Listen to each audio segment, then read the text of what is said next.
Les habla Rafael Arraiz Luca desde Unión Radio y esto es Venezolanos, un programa sobre el país y su historia. Mi número de productor nacional independiente 30.720. Hoy es el segundo capítulo de una serie breve de 4 programas que se titula Arturo Uslar Pietri, Ajuste de Cuentas. Se fundamenta esta serie en una larga conversación que sostuve yo con él entre agosto y diciembre del año 2000, y el doctor Uslar murió en febrero del año 2001. Cuando conversamos, que repasamos toda su vida y sus hechos, Uslar era un hombre de 94 años, rumbo a los 95, pero no llegó porque los cumplía en mayo del año 2001 y murió en febrero. Es un hombre de 94 años que está, por eso titulé la entrevista así, Ajuste de Cuentas, está pasando revista a toda su vida con base en unas preguntas que yo le voy formulando. Estos diálogos ocurrieron en la biblioteca de su casa, allí en la Florida, la casa que habitó desde muy joven, desde que la construyó en los años 30, en la década de los años 30, cuando la urbanización La Florida estaba recién inaugurándose. Y también comenté en el programa anterior que esa casa fue diseñada por Carlos Raúl Villanueva. Es una casa que está en pie, ahí queda la Fundación Casa Uslar Pietri, y allí está la estantería de sus bibliotecas, porque él, antes de morir, legó toda su biblioteca, una biblioteca de cerca de 18.000 volúmenes, a la Universidad Metropolitana, donde se construyó el Centro de Estudios Latinoamericanos Arturo Uslar Pietri, y allá está su legado, sus libros, y sus papeles están en la Fundación Polar, por cierto. Bien, dicho esto, en el programa anterior estuvimos viendo el tema de la sucesión presidencial. No de Gómez a López Contreras y tampoco de López Contreras a Medina, sino la sucesión presidencial en tiempos de Medina. Y cómo fue y en qué consistió y qué dificultades encontró. Allí hablamos en esa oportunidad, él refiere el tema de Diógenes Escalante, cómo fue escogido, etc. Y yo le pregunto lo siguiente: el general Medina intentó deshacerla con el tachirense, pero civil, Escalante. ¿Era posible que Medina lo escogiera a usted? Yo me vengo refiriendo a lo siguiente, que se había formado una tradición no escrita, según la cual el ministro de Guerra y Marina pasaba a ser el presidente de la República.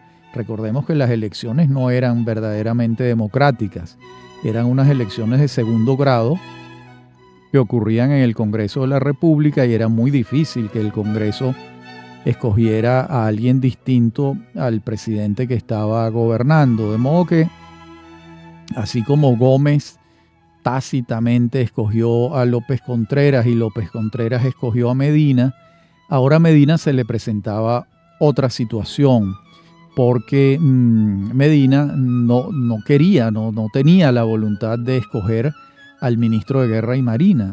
Y de hecho escogió a Diógenes Escalante, que era un civil, un embajador de Venezuela, con un largo periplo diplomático, que en ese momento era embajador de Venezuela en los Estados Unidos. Pero, sin embargo, siendo civil, tenía que ser tachirense, porque se había instaurado una suerte de gentilicio en el poder, que era la gente del Táchira. Y entonces eso es lo que yo le pregunto: ¿era posible que Medina lo escogiera a usted? Y fíjense, escuchen lo que me responde Uslar. Era muy difícil que me escogiera a mí. Yo no soy tachirense, y la tradición de militares tachirenses se imponía. Hubiera sido un atrevimiento, una osadía contra los instrumentos del poder. Un día me dijo Medina: vamos a hablar, Arturo, vamos a hablar de la sucesión de la presidencia. Tú deberías ser el presidente de Venezuela. Tienes todas las condiciones para hacerlo, pero desgraciadamente en las circunstancias actuales, yo soy el heredero de Cipriano Castro, a pesar de que mi padre murió peleando contra él. Y no sería posible que yo rompiera esa tradición. Vamos a ver en quién pensamos. Hasta ahí las palabras de Medina que son referidas por Uslar. Y retoma el discurso Uslar. Entonces, de esa conversación surgió la candidatura de Escalante. Y yo le pregunto en ese momento: ¿usted se la sugirió a Medina? Y Uslar responde: no, yo no se la sugerí. Pero él la asomó y entonces lo llamamos a Washington. Y vino y pasó una de las cosas más trágicas que yo he presenciado en mi vida. Ese proceso de pérdida de la personalidad de Escalante. Yo hago el inciso. La historia comenzó con la pérdida de unos pañuelos en su habitación del Hotel Ávila. Sí, dice Uslar, desde que llegó comenzó a dar síntomas de no estar bien, que se le atribuían a cansancio, pero ya vemos que era algo mucho más grave. Desde luego, inmediatamente se comenzó a decir que yo estaba detrás de eso, que yo estaba manejando los hilos para inutilizarlo a él y ser yo presidente. Eso es Venezuela. Le digo entonces, paralelamente, viene corriendo el proceso de distanciamiento entre López Contreras y Medina Angarita, ya que el primero aspiraba de nuevo al poder. Y escuchen lo que responde Uslar. Así es. Incluso un día fue a verme a Miraflores Manuel Egaña, hombre a quien yo apreciaba mucho, y él se ofreció para arreglar una entrevista con López, cosa a la que yo me dispuse inmediatamente. Entonces hablé con Medina y él me autorizó. Antes me dijo Medina: no vas a lograr nada, ya he intentado hablar con él del tema y está intransitable. Fin de la cita que hace Uslar de Medina. El general Medina pensaba, y con razón, que iban a quedar muy mal él y López en la historia. Iban a quedar como dos compadres que se pusieron de acuerdo para pasarse el poder. Sin embargo, le digo yo, el general López quería volver a toda costa. Bueno, también lo empujaban los amigos, dice Uslar. Y este es un punto importante. Siempre en los análisis históricos los amigos de quienes están alrededor de una figura de poder son minimizados y son determinantes, influyen tremendamente en la voluntad de los políticos. De nuevo le pregunto, ¿y la entrevista se dio finalmente? Sí, claro que se dio. Yo le dije al general López que se decía que uno de los inconvenientes para que llegaran a un acuerdo él y Medina era yo. Y le dije que si eso era así, pues yo me retiraba. Me iba de Venezuela en un cargo diplomático y así quitábamos el estorbo. Me dijo entonces: no, Arturo, de ninguna manera. Eso lo dice la gente, pero yo no lo digo. Eso fue lo que le dijo López Contreras a Uslar. Y luego, dice Uslar, me manifestó su confianza. Yo le pregunto ahora, si no hubiese habido ese problema entre López y Medina, el 18 de octubre no habría ocurrido. Posiblemente, dice Uslar, los golpistas aprovecharon esa ruptura dentro del régimen. Y vuelvo y le pregunto, durante la presidencia de Medina, ¿el general López no tuvo influencia? Y fíjense lo que responde Uslar. Hubo un momento patético a raíz del 1 de mayo. El general López nunca había querido declarar ese día como el Día del Trabajador, porque era una fecha revolucionaria. Él quería que se celebrara el 24 de julio, que en verdad no tiene nada que ver. Medina resolvió que lo lógico era que se celebrara el 1 de mayo, el Día del Trabajador. Y a partir de allí se hicieron muy difíciles las relaciones entre López y Medina. Yo traté de mediar en todo lo que pude, pero no había manera. El juego se trancó. Yo le digo, el general López era muy anticomunista. Y Uslar dice, mucho. Y el general Medina era más bien, y él no me deja terminar. Y dice, era un hombre ecléctico y muy abierto. Comunista no era, claro, aclara Uslar. Pero sí dice, era un hombre ecléctico y muy abierto. Comunista no era, claro. Medina y usted llegaron a conversar a fondo la posibilidad de hacer unas elecciones. Escuchen la respuesta. Sí, ¿cómo no? En esa época se habló de muchas posibilidades, pero el problema era complejo. Medina siempre me decía lo que le dije antes. Arturo, mi padre peleó con un fusil contra Castro y ahora yo soy su sucesor. Y empieza Uslar a pensar en voz alta sobre la situación y dice, Medina era un hombre excelente, un caso excepcional, un hombre de una gran limpieza de propósitos, no tenía odios. Yo recuerdo cuando estábamos desterrados en Miami, una noche en una fiestica yo estaba hablando con el general Medina y se acercó Irma, su mujer, se refiere a Irma Felisola de Medina, y se me quedó mirando y me dijo, ¿usted sabe quién lo quiere a usted?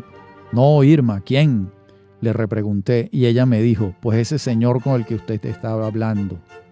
Además me dijo, yo le quiero pedir disculpas públicamente porque yo hice todo para malponerlo con usted y hay que ver lo que una mujer puede y no logré nada, de modo que ese hombre lo quiere mucho a usted. Ahí deja de hablar Irma Felisola y vuelve Uslar y dice, inmediatamente le respondí que yo le pagaba con la misma moneda y hasta el momento de su muerte mantuve la misma relación con Medina, un hombre lleno de generosidad, de bondad, de rectitud. En la próxima parte del programa seguiremos escuchando la voz de Uslar pensando y hablando sobre Medina Angarita. Ya regresamos.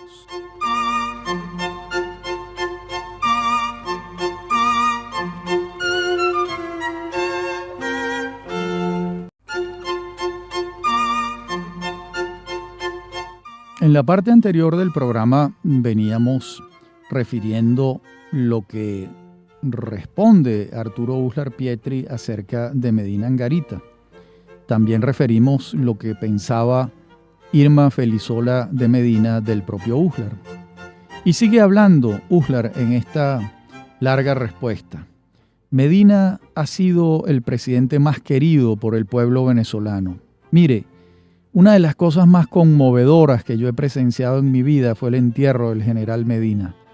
Él había ordenado que sus restos no los llevaran a ningún edificio público, que los llevaran directamente al cementerio. A las 10 de la mañana llegó un destacamento de tropa a rendirle los honores militares, allí en su casa del Country Club. Mientras tanto, fue congregándose gente en los alrededores de la casa. Y cuando fuimos a colocar el féretro en la carroza fúnebre, la gente se opuso y se lo llevaron en hombros y a pie hasta el Cementerio General del Sur, cantando el himno nacional. A mí me pidieron que escribiera una frasecita para ponerla en su tumba, que creo que está todavía allí, y dice la frase: sirvió a su patria con su vida y después de muerto la sigue sirviendo con su ejemplo. Una bella frase realmente, un gran homenaje de Uslar a Medina. Le pregunto entonces, ¿el golpe del 18 de octubre los tomó por sorpresa? ¿No tenían noticias de lo que estaba tramándose? Usted era ministro de Relaciones Interiores, le digo yo a Uslar. Y él responde, no sabíamos de la conspiración. Tal vez fue mejor así. Si hubiésemos tenido noticia, pues Medina hubiera tenido que tomar medidas represivas y hubiera quedado de otra forma en la historia. Pero claro, ese golpe le costó muy caro al país. Le pregunto, ¿qué pasa con usted inmediatamente después del golpe? ¿Qué ocurre con usted? Me dice Uslar, me ponen preso en la escuela militar.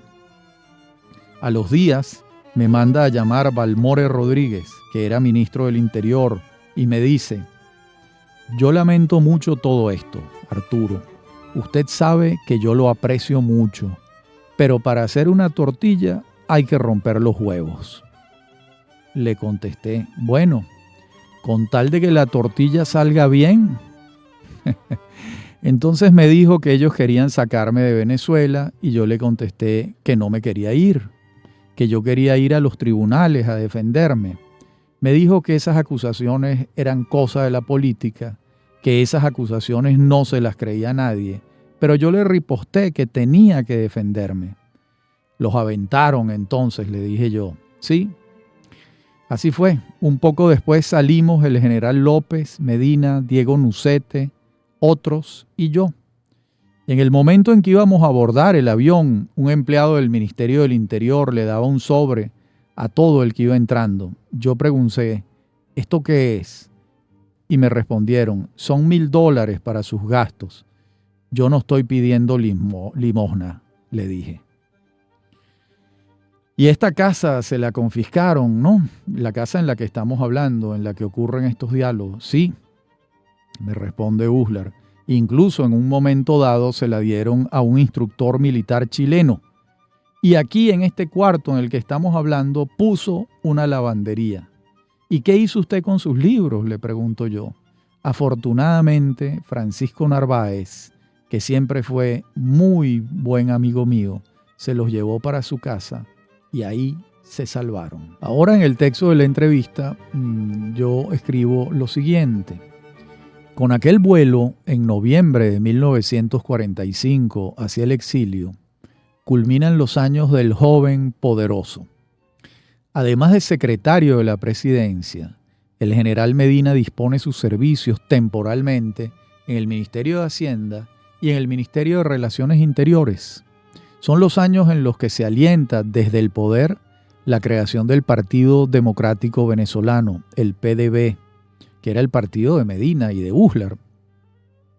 Uslar entonces lo ignora, pero los años de exilio que va a vivir en Nueva York serán definitivos para su obra de escritor. El destino lo va a arrancar de las esferas del poder político y lo va a acercar de nuevo a los libros, a la universidad, a los espacios donde va a realizarse su vida intelectual. Este capítulo que comienza ahora, yo lo titulo El exilio, martirio y bendición. Y comienzo diciendo lo siguiente. Si en 1929 la experiencia parisina fue voluntaria, en 1945 la neoyorquina no lo es, pero nuestro autor confiesa haber tenido mucha suerte. Son los años en que comparte la docencia con la investigación literaria y la escritura. Trabaja en un libro de ensayos, Las nubes, 1946, y en su segunda novela, El camino del Dorado, publicada en 1947. Avanza en su pasión venezolanista y publica Letras y hombres de Venezuela, en 1948. Y en 1949 da a conocer su libro de cuentos, 30 hombres y sus sombras, y el libro de ensayos De una a otra Venezuela. Si revisamos su bibliografía, hallaremos un paréntesis en sus 7 años de poder gubernamental, así como caeremos en cuenta del cambio que significó el exilio en Nueva York para Uslar Pietri. Fíjense la cantidad de títulos que hemos referido en apenas 5 años. Y en 7 años ejerciendo el poder con Medina y con López fue poquísimo lo que publicó, prácticamente nada. De modo que el exilio, por eso lo titulo Martirio y Bendición. ¿Quién va a querer estar en el exilio, expulsado, fuera del poder por la vía de un golpe de Estado civil militar? Pero por otra parte, como dice el refrán, no hay mal que por bien no venga, y esa circunstancia devolvió a Uslar a su vocación original, que era la literatura.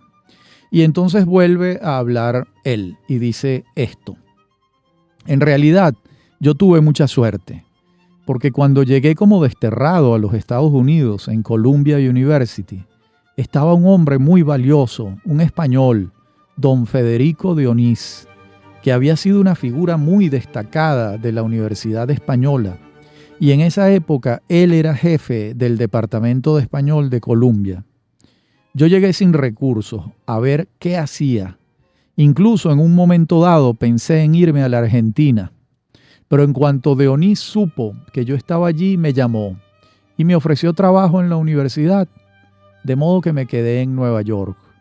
Comencé dando cursos de verano sobre literatura venezolana y después entré al Departamento de Español de Columbia. Allí estaba Germán Arciniegas, con quien trabé una amistad para toda la vida. Se refiere al gran escritor colombiano, que por cierto murió de 100 años. Una vez establecido allá, pues llegaron Isabel y mis hijos. Vivíamos en Riverside y me iba a pie a la universidad. Compartía cubículo nada menos que con don Tomás Navarro, uno de los más grandes filólogos que ha tenido España. Y eso fue muy bueno para mí, pues establecí amistad con aquel hombre respetable, muy culto. Yo le pregunto, durante esos años que vivió fuera, ¿jamás pensó en quedarse definitivamente allá? ¿Siempre tenía en mente regresar a Venezuela? Y responde Uslar: siempre. Expatriarme, nunca lo pensé, nunca. Yo recuerdo en una oportunidad que me vi con José Rafael Pocaterra, que vivía en Canadá, en labores periodísticas y de enseñanza, y me dijo, Pocaterra le dice a Uslar: pero chico, ¿tú no has pensado en quedarte en los Estados Unidos? Es un país para donde tus hijos van a crecer mejor. Es un país organizado y poderoso. No, José Rafael, le respondí, yo sueño con regresar a Venezuela. Y en 1950, ahora hablo yo, concluye uno de sus mejores ensayos, un modelo de ensayo antropológico, La ciudad de nadie, una exploración a fondo en el alma neoyorquina, ciudad que le brindó acogida, pero que no por ello venció sus resortes críticos. La vigencia de este ensayo manhattiano es asombrosa. En el último párrafo se lee, esto dice Uslar en el último párrafo de ese libro maravilloso, La ciudad de nadie. ¿A dónde vamos? Al fondo del vagón está sentado el hombre que saca crucigramas en la revista. Cerca de mí, tendido en el asiento, ronca dormido el borracho. Al otro extremo, una mujer vestida de oscuro aprieta a su costado a una niña flaca de anteojos. Lo demás está vacío o está lleno de algo que no vemos. Qué belleza de párrafo. Un año antes ha vuelto de visita a Caracas. El nuevo régimen no se lo impide, pero el regreso definitivo será en julio de 1950. Ya han pasado los duros años iniciales del exilio. Uslar ha sido sometido a una de las pruebas más duras. Ha tenido el poder y lo ha perdido. Trance doloroso del que sale fortalecido. Se ha entregado a la docencia, la investigación y a esa otra batalla, todavía más ardua que la de la vida política, la batalla del escritor, la del que vence las resistencias y construye su trama de palabras. Bien, en la próxima parte del programa entraremos en otro capítulo que yo titulo Vuelta a la Patria. Recordemos que Uslar se ha ido en 1945, pasa 5 años en Nueva York y va a regresar a Venezuela en 1950, cuando está gobernando Carlos Delgado Chalbó. Pero lo que va a desarrollar Uslar en Venezuela en esos años no tiene nada que ver con la política, como veremos en la próxima parte del programa. Ya regresamos.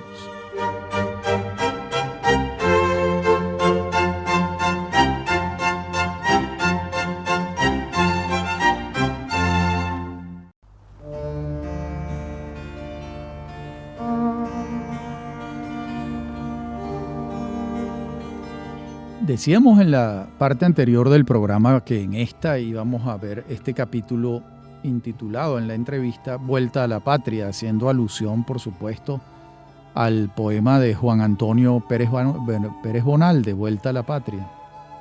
Y comienzo diciendo lo siguiente.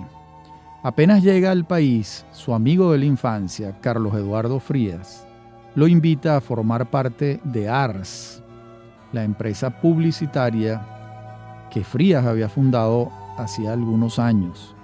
Y así se inicia el periodo de más de una década en el que el trabajo en la publicidad le permite a Uslar hacer algunos ahorros para el futuro.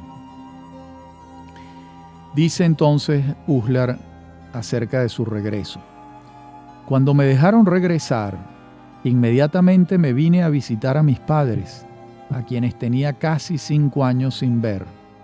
Pasé un mes en Caracas. En esos días fue a verme Miguel Moreno, viejo amigo de la universidad y secretario de la presidencia de entonces. Me dijo que la Junta Militar veía con buenos ojos que yo regresara y me preguntó si quería una embajada. Le dije: no, chico, estoy tratando de regresar a Venezuela y rehacer mi vida. ¿Cómo voy a aceptar una embajada e irme otra vez? Sería absurdo. Se los agradezco mucho, pero esta es la situación. Entonces, Carlos Eduardo Frías me invitó a trabajar con él en su publicidad y allí permanecí varios años.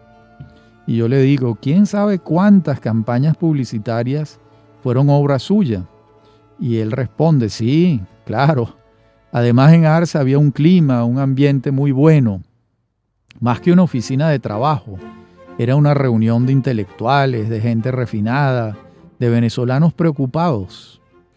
Y entonces le digo, sus labores en la publicidad son acompañadas con la vuelta a la Universidad Central de Venezuela, donde funda la Cátedra de Literatura Venezolana. También su viejo compañero de aulas en el Liceo San José de los Teques, Miguel Otero Silva, le ofrece la dirección del papel literario del Nacional, jefatura que ejerce hasta 1953. De este año, igualmente, es el comienzo de su labor pedagógica en la televisión, en la que, como sabemos, se empeñó durante casi 30 años. Yo le digo todo esto para darle pie a que Uslar vaya contando. Y él dice: yo me di cuenta de que la televisión era un instrumento formidable, pero que había que saberlo utilizar. Y aquí la mayoría de la gente que trató entonces, entre ellos Caldera, creían que estaban dando una conferencia, y eso es fatal. Yo me di cuenta de que había que tener una conversación, y entonces empecé a hacer ese programa, Valores Humanos, que era un programa muy suelto, sin ningún atuendo magistral, en tono de conversación, y tuve mucho éxito, tuve mucha influencia, y a mí me sirvió mucho. Le pregunto entonces, ¿con cuál canal de televisión comenzó? El primero fue Radio Caracas Televisión, pero después pasó a otro y a otro hasta que pasó por todos. El programa era muy visto y muy útil y me daba mucho trabajo prepararlo. Esto lo combinaba con todas las otras tareas que adelantaba. La mayoría de los intelectuales venezolanos han sido muy desordenados, muy indisciplinados.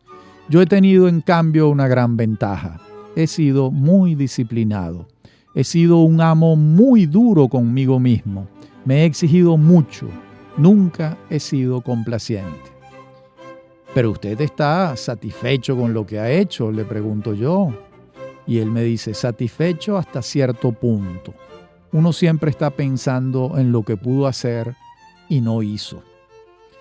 Ahora hablo yo de nuevo y digo, su vocación literaria encuentra ahora un nuevo género a explorar: el teatro.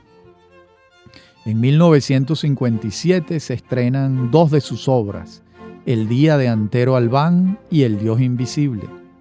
La situación política nacional va en camino de una nueva precipitación, la caída de Pérez Jiménez. Es hecho preso el 12 de enero de 1958 por firmar el Manifiesto de los Intelectuales en contra de la dictadura. Uslar es hecho preso, como les acabo de decir, al final, el 12 de enero. Y entonces él refiere esos momentos. Estábamos presos en la cárcel Modelo y ese día se sintió mucho movimiento de soldados. Como estábamos cerca de la enfermería de la cárcel, le pedimos a un enfermo que tenía un radiecito que lo pusiera. Y entonces nos enteramos de lo que estaba pasando. Y supimos que Pérez Jiménez se había ido en un avión. Toqué la puerta y se presentó un oficial y le dije: mire, el gobierno está caído, el presidente acaba de huir. Usted comprende que un grupo de hombres como nosotros encerrados aquí podemos ser útiles en otra cosa. Présteme un jeep para irme a Miraflores. El oficial me respondió que él no podía hacer eso, que iba a consultar. En efecto, volvió con su superior, a quien le expliqué lo mismo, hasta que éste me dijo: muy bien, doctor, pero salga usted solo. Nos dieron un jeep y aquello era un espectáculo inolvidable, era un carnaval. Serían las 3 de la mañana y toda la gente estaba en la calle, celebrando con banderas, con sábanas, y así llegamos a Miraflores. Y como íbamos en un jeep militar, nos dejaron pasar. De otro modo no hubiésemos podido. Había mucha gente en el patio, sobre todo militares, en la sala, en el comedor. Allí estaba formándose la Junta de Gobierno con Larrazábal, con Sanabria. Larrazábal me saludó muy afectuosamente. Me preguntaron si yo quería hablar por radio y dije que sí. De modo que mi pobre mujer, que no sabía nada de mí, vino a enterarse de dónde estaba porque me oyó hablando. Pero antes de hablar por radio les pregunté: bueno, ¿qué van a hacer ustedes? Si van a establecer una dictadura, no cuenten conmigo. Larrazábal me respondió: no, doctor, no somos hombres de esa clase. Luego estaba allí Alirio Ugarte Pelayo, que se me acercó y me dijo que si podía redactar el acta de instalación del gobierno, y nos encerramos él y yo a redactar. Pero antes saqué del cuarto de decanes en donde estábamos un retrato de Pérez Jiménez y lo llevé al patio de Miraflores y tiré el retrato contra el piso y se volvió pedacitos. Teníamos como modelo el acta del golpe anterior que decía: las Fuerzas Armadas ante la situación tal asumen. Entonces les dije que no, que eso así no servía, y redacté así: las Fuerzas Armadas Nacionales ante el reclamo de la opinión pública y el clamor de la ciudadanía han resuelto hacer esto, y así quedó. Yo le digo entonces: la verdad es que tuvimos suerte de que allí estuviera Larrazábal. Pues claro, dice Uslar, sin él aquello ha podido ser una cosa muy distinta. Pero el contraalmirante era otra clase de hombre, era un hombre bueno. Y aquí viene otro capítulo en la entrevista que yo he titulado El llamado de la vida pública otra vez. Y comienzo diciendo lo siguiente: con la instauración del régimen democrático en el país, Uslar vuelve a la vida política. La televisión lo ha convertido en una figura pública y en 1963 acepta la candidatura presidencial. La campana suena como su símbolo de batalla. Antes, la escritura dramatúrgica sigue su curso. En 1960 se estrena Chuo Gil y las tejedoras, pero también insiste con el ensayo y la crónica de viaje. El artículo semanal en El Nacional prácticamente forma parte de su naturaleza. Desde 1948 lo ejerce sin caídas el artículo semanal. La aventura electoral le trae el sabor de una extraña derrota. Vence abrumadoramente en el centro del país y pierde en el interior. Gana su viejo compañero de aulas, Raúl Leoni, pero Uslar inmediatamente se enfrasca en otra aventura política: la creación de un partido que capitalice el caudal electoral logrado, el FND, Frente Nacional Democrático. Esta agrupación va a integrar un gobierno de amplia base con Acción Democrática y URD, Unión Republicana Democrática, pero a los 2 años se retiran del pacto. Ya Uslar se ha destacado en el Congreso Nacional como senador y hombre de consenso. Entonces se le llamaba el hombre Congreso, por su condición de fiel de la balanza en la correlación de fuerzas. Pero, ya avanzado el periodo constitucional, la experiencia de la conducción de un partido político toca a su fin. Y aquí habla Uslar. La campaña electoral que realicé fue una enseñanza muy grande para mí. Recorrí Venezuela entera más de 2 veces. En algunos lugares estuve muchas veces y aprendí mucho sobre Venezuela, sobre el carácter del venezolano. Gané en Caracas y en muchas partes, pero me robaron. No tenía suficientes testigos y se hicieron cosas atroces. En esa época se votaba con unas tarjeticas y el pobre infeliz que iba a votar llegaba a la mesa, decía su nombre y le entregaban un juego de tarjeticas donde no estaba la mía. Entonces este hombre regresaba a la mesa y decía: la tarjeta de Uslar no está. Se paraba un testigo de mesa y decía: voto nulo. Esto pasó muchísimas veces. Entonces se decía un chiste cruel: Uslar ganó el lectorado y perdió el electorado.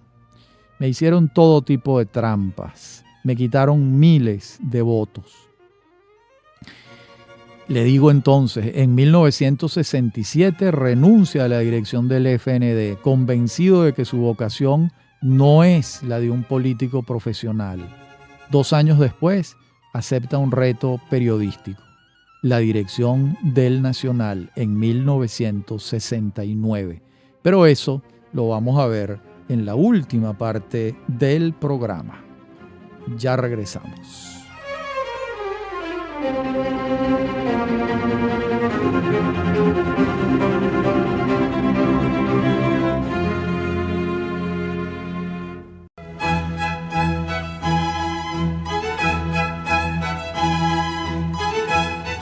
Decíamos en la parte anterior del programa que Uslar se presentó a las elecciones de 1963, sacó un buen caudal de votos, un porcentaje cercano al 16%, si mi memoria no falla en este momento, y él después funda un partido, el Frente Nacional Democrático, pero muy pronto él mismo va a comprender que la vida del político creador de un partido no es la vida para la que Uslar tiene condiciones, y se desentiende el tema. El partido ya ha quedado fundado, por cierto, permanece muchos años en Venezuela en el tiempo, reduciéndose en su caudal electoral, pero no fue que Uslar al separarse del partido desapareció, sino siguieron allí. Y entonces se presenta la posibilidad de dirigir el Nacional. Y aquí él responde lo siguiente: yo estuve muy vinculado al Nacional desde que nació, por mi amistad con Miguel Otero. Recuerdo que cuando iban a fundar el periódico, yo era secretario de la presidencia, y Miguel me fue a ver para hablarme del periódico y me dijo: Arturo, el director natural de este periódico eres tú, pero como no vas a renunciar a la secretaría de la presidencia, no te lo ofrezco. Pero después le tocó, le dije yo. Sí, estuve en la dirección 4 años y medio, hasta que no quise seguir, renuncié. Y me costó mucho trabajo hacerlo, porque no querían que me fuera. Yo le digo, le consumía mucho tiempo dirigir el periódico, supongo. Sí, tiempo consume, no hay duda, pero en realidad era una cuestión de organización, de establecer unos mecanismos. Lo primero que hice fue establecer el sábado como el día en que me reunía con los redactores a criticar el periódico de la semana. Discutíamos mucho y era muy útil. Yo siempre les decía a los redactores: escriban la mitad y les creerán el doble. Aquí siempre ha habido una confusión entre la literatura y el periodismo. Esas son cosas enteramente distintas. Entre las anécdotas que recuerdo está una que tenía que ver con Lorenzo Fernández. Él estaba en campaña y se decía que padecía una enfermedad. Un buen día me llama muy temprano en la mañana diciéndome: doctor Uslar, por el amor de Dios, perdone que lo moleste, pero no hay derecho. Ese día el periódico publicaba una foto de Fernández saliendo de una clínica. Le contesté que no sabía cómo había pasado eso, que tenía razón, que me iba a informar sobre el asunto. Averigüé y pasó una de esas cosas increíbles. La foto la habían mandado de Copey. Esta es la política, señores. Y ahora le digo yo lo siguiente. Hasta 1974 estuvo Uslar al frente del periódico, pero estas labores no lo apartaban de su vocación literaria y de su pedagogía televisiva. Comienza a ser distinguido con premios internacionales y doctorados honoris causa. Publica un poemario, Manoa, en 1972, su primer poemario, y prosigue su tarea de ensayista obsesionado con la naturaleza de lo americano. Y en 1975, el entonces presidente de la República, Carlos Andrés Pérez, le ofrece la embajada de Venezuela ante la UNESCO en París, y Uslar acepta. Vuelve a la ciudad que le abrió las puertas en su juventud. Y va a decir Uslar sobre esta experiencia, su segunda experiencia parisina. El trabajo en la embajada ante la UNESCO fue muy grato. Ese es un organismo dedicado a la ciencia, la cultura, la educación, con un panorama universal. Allí estuve 4 años y medio. Y cuando llegué estaba al frente un hombre muy fino, muy culto, era musulmán, se llamaba Amadou Mambo y se portó muy bien conmigo. Logré que se creara el Premio Simón Bolívar y tuve mucho cuidado de que el fondo del premio fuera permanente. Esa distinción tuvo mucha importancia en 1983, cuando el bicentenario del nacimiento del Libertador. En ese periodo, fui vicepresidente del Consejo Ejecutivo de la UNESCO y Venezuela no había tenido un cargo de esa magnitud en la organización desde los tiempos en que Parra Pérez lo tuvo. Además, fui presidente de la sección de Derechos Humanos, unos años muy buenos para mí, muy útiles. En 1974, digo yo ahora, reflexionando en voz alta, Uslar tiene 68 años. Es la edad en la que acepta esta embajada, que se la ofrece Carlos Andrés Pérez en su primer gobierno, y allá va a estar, y bueno, va a ser una actuación muy destacada para Venezuela, su embajada ante la UNESCO, este organismo internacional que, como ustedes saben, tiene sede en París. Y ahora digo yo lo siguiente. En 1979 regresa a Venezuela, dando por concluida su tercera y última etapa fuera del país. Las 3 etapas en las que Uslar vivió fuera de Venezuela suman 15 años. Más o menos los 4 años y medio cuando era un muchacho, entre 1928 y 1934, en París. El exilio de 5 años en Nueva York, entre 1945 y 1950.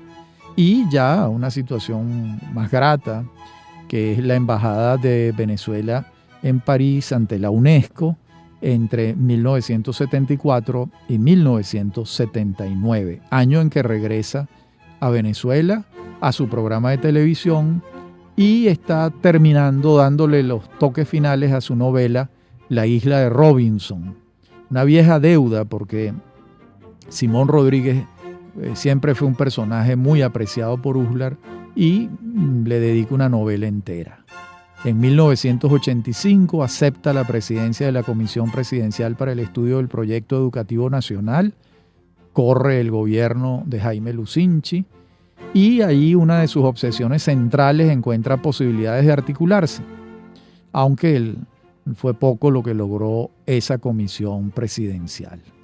Bien, hasta aquí el programa de hoy, hasta 1985.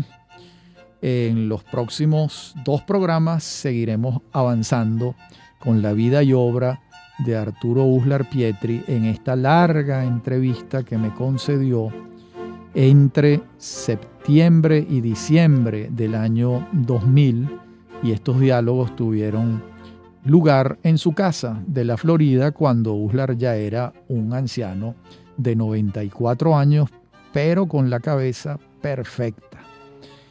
Bien, ha sido como siempre un placer hablar para ustedes. Me acompañan en la producción Inmaculada Sebastiano y Fernando Camacho, en la dirección técnica Giancarlo Caraballo. A mí me consiguen en mi correo electrónico rafaelarraiz@hotmail.com y en Twitter @RafaelArraiz. Hasta nuestro próximo encuentro, que sería el capítulo 3 de Arturo Uslar Pietri, Ajuste de Cuentas.